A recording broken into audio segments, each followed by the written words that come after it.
Hello peepers, நாங்களோட Lakshmi. நீங்கள் பார்த்துருக்கிறது 0 Lakshmi. S A என்ற episode பார்க்கும்போது கொஞ்சம் எதிர்பார்த்ததுக்கு மேலேயே போயிடுச்சு. அவ்வளோ ஹர்ட் பண்ணிட்டாங்க கிறிஷோட பாட்டி. ஸோ அதுக்கு முன்னாடி ஒரு அழகான அப்டேட்டு நவராத்திரி ஸ்பெஷலாக சேனல் சார்பாக ஏற்படுத்தியிருக்காங்க. அதுக்கு நம்மளுடைய ஹீரோயின் போயிருக்காங்க, பிரியா.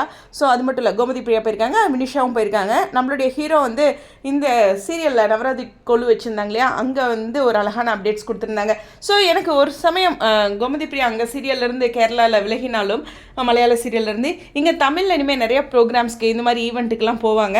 ஸோ அதெல்லாம் பிடிச்சிடலாம். அதே தான் நம்மளுடைய மகாநதியிலையும் ஹீரோயின் பண்ணியிருக்காங்க, காவேரி. ஸோ ஓகேவா. ஸோ அதனால் ரொம்ப பிஸியாக அவங்களாலையும் முடியாதுங்க. ஏதோ ஒரு நெகட்டிவான விஷயத்தில் ஒரு பாசிட்டிவாக எடுத்துகிட்டு போக வேண்டியதான். சரி, சீரியலுக்கு வரலாம். இன்னுமே சொல்லணும்னா கிறிஷோட பாட்டி வந்து ரோஹிணி சொன்னதை விடவே எக்ஸ்ட்ரா பேசியிருக்காங்கங்கிற லெவலுக்கு அவங்க பர்ஃபார்மன்ஸ் கொடுத்துறாங்க. கண்டிப்பாக வந்து அப்பா அந்த இடத்துல கேட்டார்ல, அதுக்கு இவ்வளோ தூரம் நீங்கள் கேட்கணுங்கிறது இல்லையே அப்படின்ட்டு. இல்லைங்க, நானும் கொஞ்சம் நாசுக்காக அமைதியாக இருந்து பார்த்தேன். இவர் ஒரேடியாக பேசிகிட்டே போகிறாரு, பையனோட மனசில் என்ன நினைப்பாங்க அப்படின்ட்டு அவங்க படன்னு பட்டாசு வெடிக்கிற மாதிரி வெடிச்சிட்டாங்க. இப்போ என்னென்னா, இனிமேல் அந்த விஷயத்தை பற்றியோ கிறிஷை போய் பார்க்குறதுவோ போகவே முடியாத அளவுக்கு ஆகிடும்.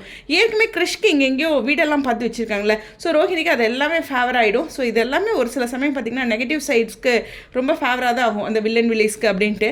அந்த மாதிரி ஒரு தருணம் தான். அது மட்டும் இல்லை, இதை விஜயா வேறு 2 நாளைக்கு டார்கெட் பண்ணுவாங்க. அதெல்லாம் ஒரு பக்கம் இருந்தாலும் நமக்கே ஹர்ட் ஆகி தான் போச்சு. நல்ல எண்ணங்களை தான் பண்ணியிருக்காங்க அப்படிங்கிறது தான். அப்புறம் நவராத்திரி சீரியலில் முடிஞ்ச மாதிரி தானே காமிச்சிருக்காங்க. ஸோ லாஸ்ட் நவராத்திரி டே அப்படிங்கிற மாதிரி சொன்ன மாதிரி எனக்கு ஒரு காதில் விழுந்துச்சு. உங்களுக்கு அப்படி தோணுச்சா? ஏன்னா பிக் பாஸ் வந்துருச்சு, இவங்க 9 மணி சீரியல் ரொம்ப முக்கியமானது. ஏதாச்சும் ஒரு ஹை வோல்டேஜ் அது மாதிரி கொண்டு வந்தால் தான் அடுத்து பிக் பாஸ் பொதுவாகவே பார்ப்பாங்க. இருந்தாலும் அந்த 9 மணியை அவங்க கொஞ்சம் நல்லா ஷைனிங்காக வச்சுருக்கணும்ல, அந்த மாதிரி ஒரு விஷயம். ஹோப் அதனால் நான் ஒரு ப்ரமோவே எதிர்பார்க்குறேன் இந்த 9 மணி சீரியலுக்கு ஒரு பயங்கரமாக அப்படின்ட்டு.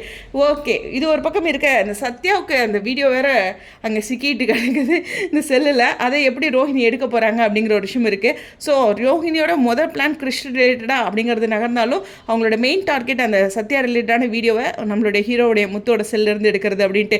ஸோ முத்துக்கு அதில் ஒரு சிக்கல் இருக்குது. இதை மட்டும் ஒரு ட்விஸ்ட்டாக வச்சுருக்காங்க. இது ரிலேட்டடாக ப்ரமோ கொடுக்கறதுக்கு ஹைலி சான்சஸ் இருக்குது. ஏன்னா ஒரு வாரமாக அதே லைன்லேயே போயிட்டு இருக்குதுங்கிறனால. ஸோ எனக்கு ஒரு ஹை வோல்டேஜ் ப்ரமோ இந்த வாரம் கிடைக்கும்னு மனசில் தோணுது. காரணம் பிக் பாஸ்க்கு அதுக்கு முன்னாடி ஒரு நல்ல ட்ராக் கொடுக்கணும் சீரியல் படி அப்படிங்கிற ஒரு விஷயம் தான். ஸோ வேறு எதுவுமே பெருசாக இருக்காது அப்படிங்கிறது என்னோட சின்ன கணிப்பு. லெட்ஸ் சீ என்ன நடக்கும் அப்படிங்கிற ஒரு விஷயம். ஸோ அழகாக அந்த நவராத்திரியில் அந்த கேர்ள்ஸ் எல்லாமே பயங்கர ஒரு பயபக்தியாக அழகாக ஒரு பிக்சர் வீடியோ ரிலீஸ் பண்ணிட்டாங்க. அதோட சின்ன பிக்சரை இந்த இடத்துல ஷேர் பண்ணியிருக்கேன். நம்மளுடைய வினிஷாவும் இருக்காங்க, கோமதி பிரியாவும் இருக்காங்க. ஸோ வெயிட் பண்ணி பார்ப்போம். நீங்கள் உங்களுடைய கருத்துக்களை கீழே கமெண்ட் செக்ஷனில் சொல்லுங்கள். ஸ்டேடியோ 0 லக்ஷ்மி.